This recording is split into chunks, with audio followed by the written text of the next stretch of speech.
Welcome to iTTV. My name is Mr. Gurudev and I'm your science teacher. The title of this lesson is Disposal of Waste.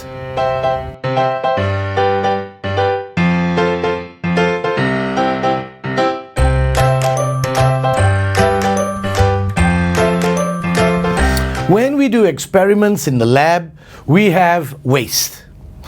The types of waste we can have in a lab are, we can have solid wastes such as paper, plastic or needles, syringes from the experiments we conducted.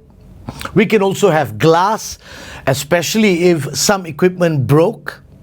We can have liquid waste such as the acids and the alkalis that we used, or the chemicals that we created in the lab such as salts, which we no longer need or want to keep.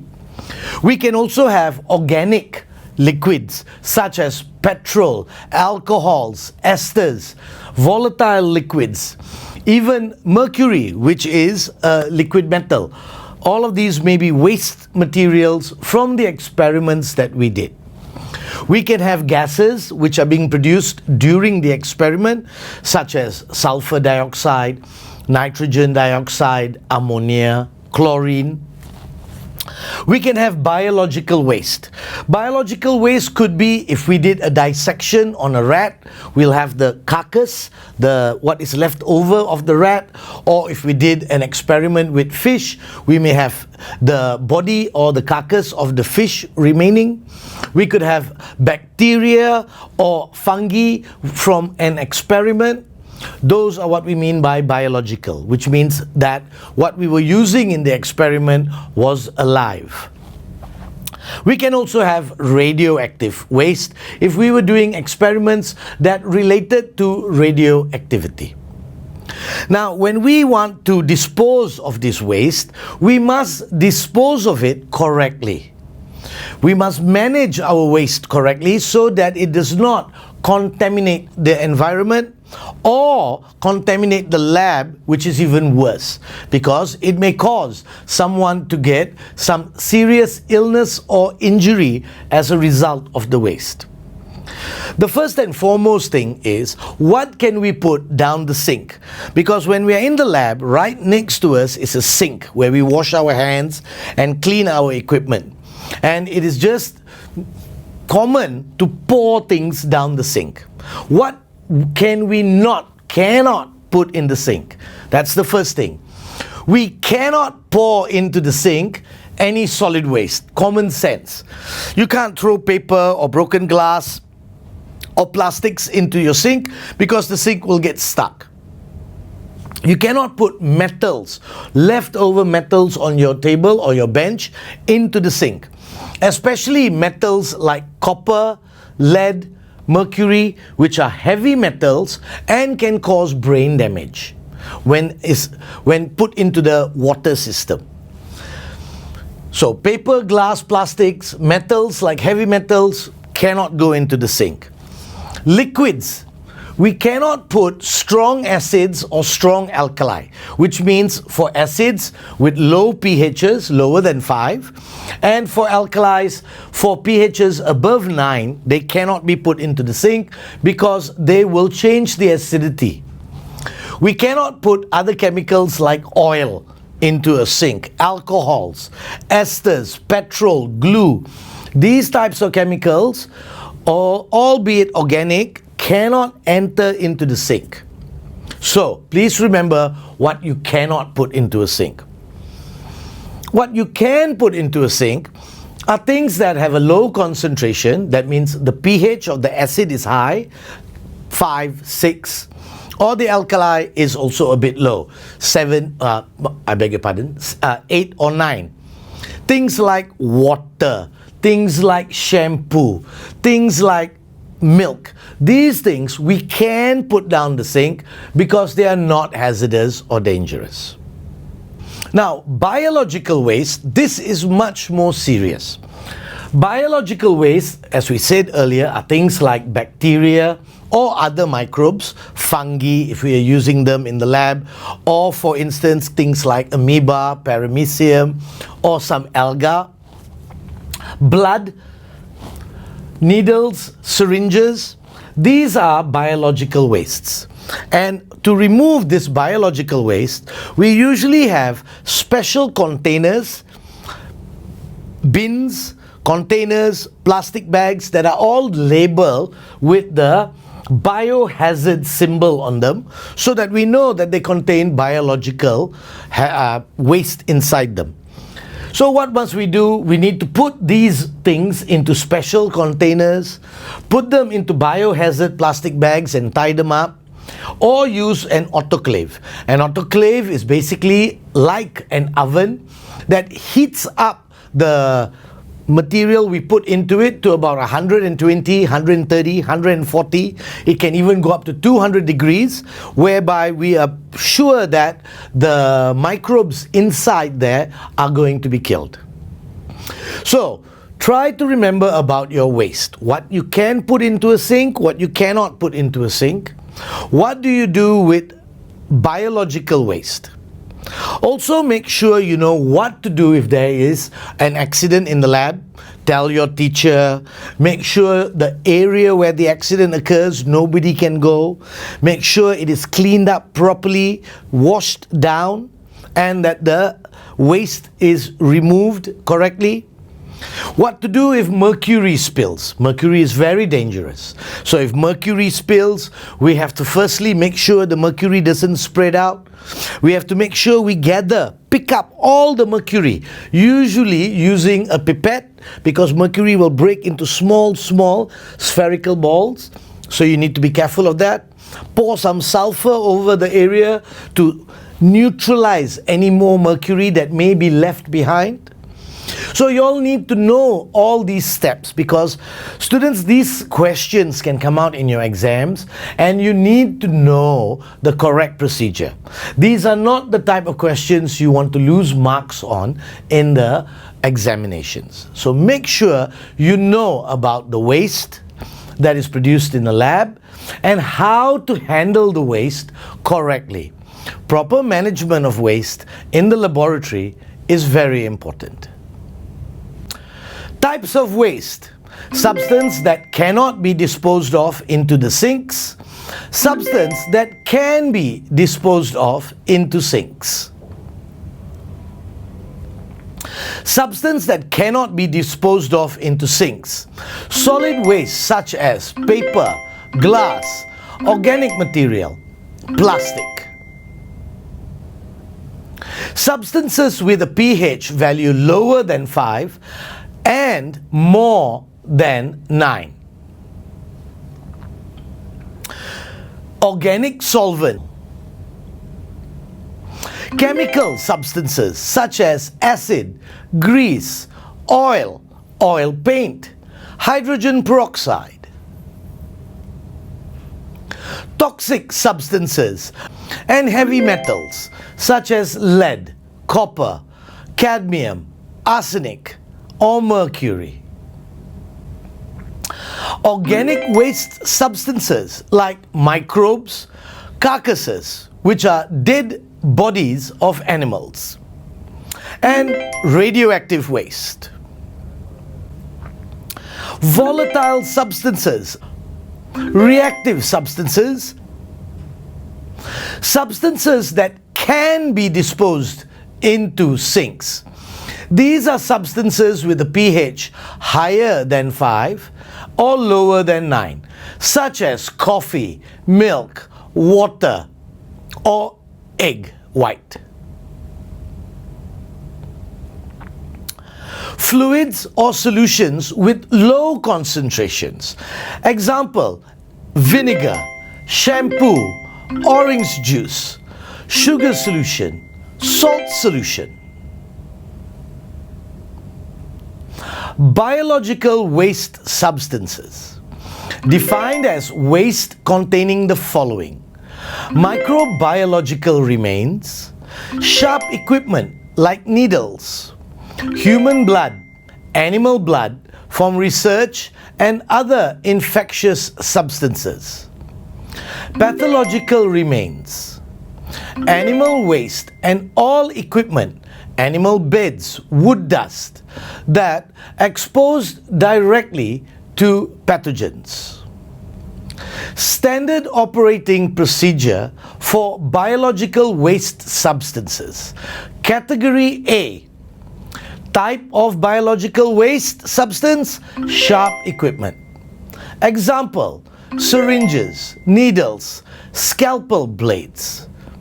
The proper biological waste management, place in special containers, sharp waste bins. Do not autoclave. The container is stored in a safe place before disposal. Students, mostly bins that contain sharp equipment have a label on them that says sharp equipment. Make sure sharp equipment like needles and blades are put into the container that says sharp equipment. You may have 2 or 3 different containers for biological waste. Make sure you correctly place the waste material in the correct container. Standard operating procedure for biological waste substance, category B. Type of biological waste substance, not sharp solids. Example, gloves, tissue, culture medium. Proper biological waste management. Packaged and placed in biohazard plastic bags, autoclaved and placed into biohazard bins. Category C. Type of biological waste substance, carcasses, organs. Example, lab animals, experimental animals. Proper biological waste management. Wrapped in absorbent material, example, tissue. Packaged well in a biohazard plastic bag and frozen before disposal. Students, we want to freeze it because we don't want our waste material to start to decompose, and then we will get a smell coming out of it. Plus, we will probably get growing inside the waste maggots, fungi, more bacteria that can lead to infection. So remember, carcasses need to be frozen before final waste management disposal. Category D. Type of biological waste substance, liquid. Examples, blood and serum.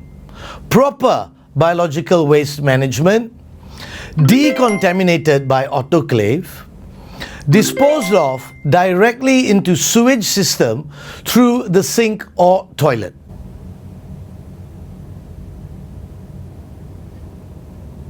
So remember, first thing first, we have to autoclave it to kill any microorganism inside there, and then after that we can dispose it into the sewage system. Flowchart or standard operating procedure for disposal of biological waste substance.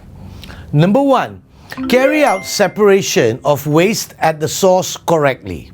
Number 2, waste substance category. Category A, temporarily stored in a safe place.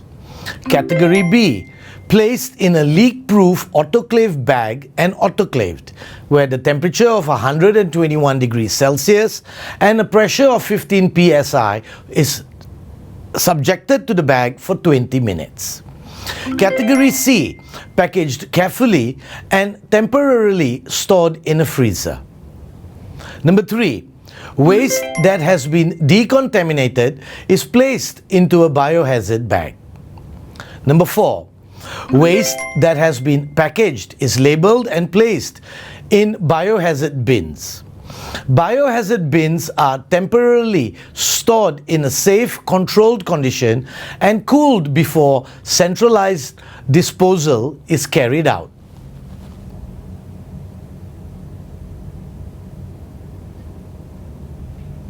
Steps to handle accidents in the laboratory. Number 1, inform the teacher or the laboratory assistant immediately. Number 2, make the spillage area a restricted area. Number 3, stop the spillage from spreading by using sand to form a boundary. Number 4, scoop the chemical spillage. And finally, make sure the chemical spillage is disposed of safely. Steps to handle mercury spillage. First, inform the teacher or the laboratory assistant immediately. Number 2, make the spillage area a restricted zone. Number 3, sprinkle sulfur powder onto the spillage. Number 4, call the fire department.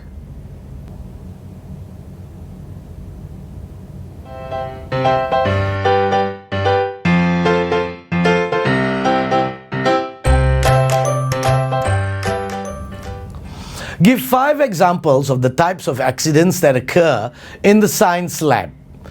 So remember, students, we are in a lab and we want to avoid injury and danger. What are the things that can happen in a lab? We can have a spillage, something can spill. We can have a mercury spillage, meaning a thermometer can break and the mercury spills out. We can have fires, because we have materials in the lab that can catch fire. We can have electric shocks, especially when we're doing experiments using electricity. We can have gas leaks in the lab. There are so many different things that can happen. Something can enter the eye of a colleague of yours in the lab. We can have a case where you've accidentally touched a chemical with your hand. So, any of these are examples of accidents that can occur in the lab. So, a sample of possible answers are: number 1, we can have gas leaks. Number 2, electric shocks. Number 3, small fires.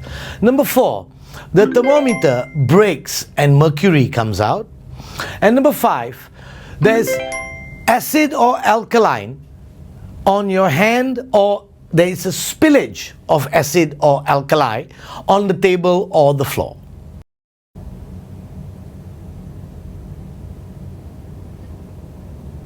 Which of the following refers to biological waste substance? Remember, students, biological waste must be something that came from an experiment using something biological, like needles and syringes, or some organic thing, whether it's a carcass of a frog or a fish, or whether we've got blood or organs that we were doing an experiment on, or microorganisms. So which of the following is biological? The answer is good, B, waste from hospitals, because in the hospitals we have blood, we have needles, we have syringes, we have slides, we have tests being done on microorganisms. So the answer is B. Which of the following is not biological waste substance? Remember, biological means it was alive, and B, we were using equipment on the material. So which one is not biological? The answer is A, smoke.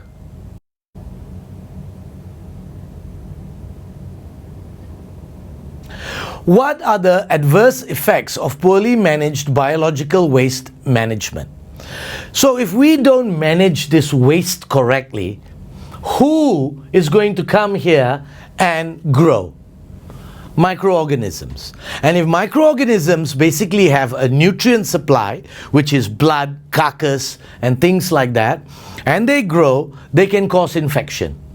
So basically, the main thing is, if your biological waste is not disposed of correctly, infection is going to be the biggest problem we have. So the answer here is A, contagious disease.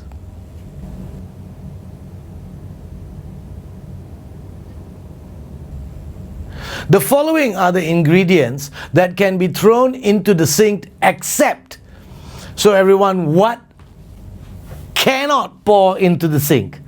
So have a look at the list of answers. Egg, yes we can. Water? No problem. Concentrated hydrochloric acid? You cannot pour concentrated acid or alkali into a sink. So our answer is C.